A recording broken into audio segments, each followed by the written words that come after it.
Welcome back, my students. We were discussing problems related to laws of exponents. Okay, it's time to discuss this one. Simplify.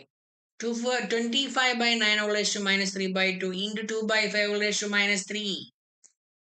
25 by 9 whole raised to minus 3 by 2 into 2 by 5 whole raised to minus 3.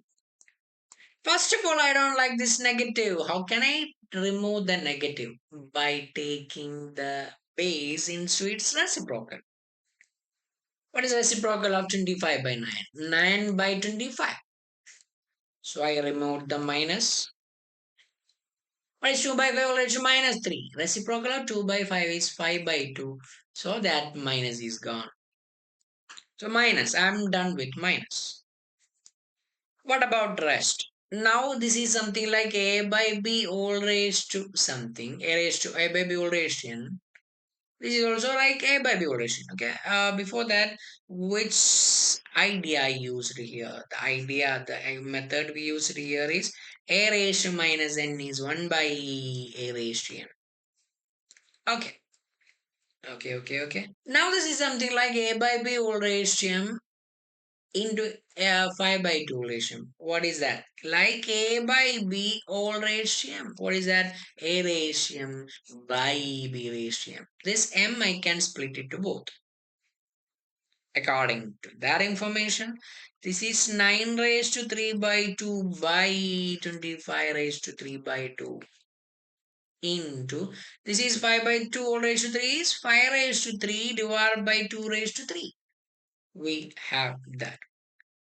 This is equal to 9 raised to 3 by 2. How can I deal with the power with the fraction? 9 raised to 3 by 2, the strategy is 9 raised to 1 by 2, all raised to 3. Hope you remember the strategy. This is 25 raised to 1 by 2, all raised to 3. Okay, 5 cube, it's already 5 cube, so into 2 cube. Let it be like that. Why I did like this? I have an identity again. A raised to m by n is a raised to 1 by n, all raised to m. That's how we deal with. That's how we deal with fractional power.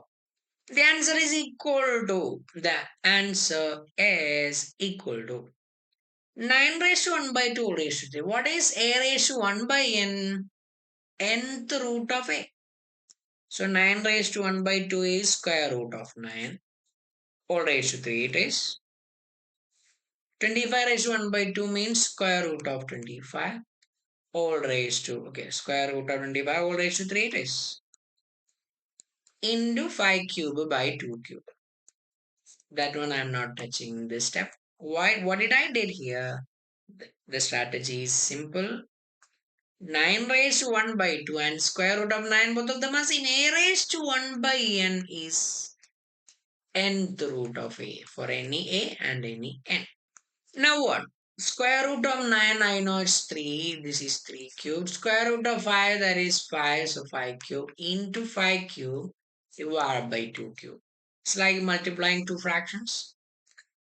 So numerator into numerator, denominator into denominator. This is 3 cube into 5 cube divided by 3 cube. No, divided by 5 cube into 2 cube. What just happened? 5 cube get cancelled. Numerator that is 5 cube, denominator 5 cube. Both get cancelled. And the answer is 3 raised to 3 by 2 raised to 3.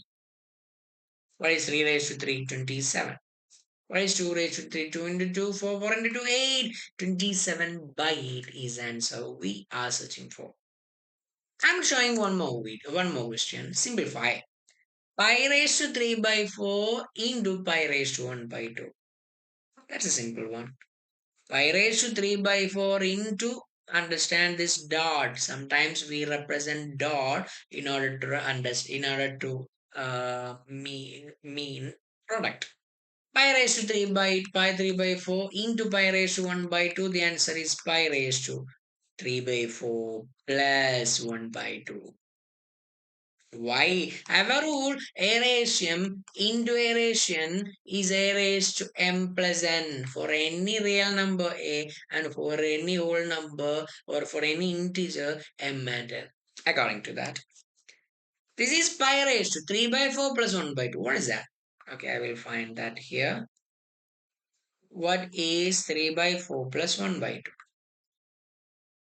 3 by 4 plus 1 by 2, the method is cross multiplication. 3 into 2 plus 4 into 1 all divided by 4 into 2. This is just addition of fractions. If you don't know, just check it. Okay. 3 into 2 is 6, 4 into 1 is 4, 4 into 2 is 8. This is 10 by 8. Both are 10, 8 both are divisible by 2. 10 by 2 is 5, 8 by 2 is 4. So basically 3 by 4 plus 1 by 2 is 5 by 4. My answer is pi raised to pi 5 by 4. Pi raised to 5 by 4 is the answer we are searching for. Okay, have you understood the question? We'll discuss in the next video. Thank you all.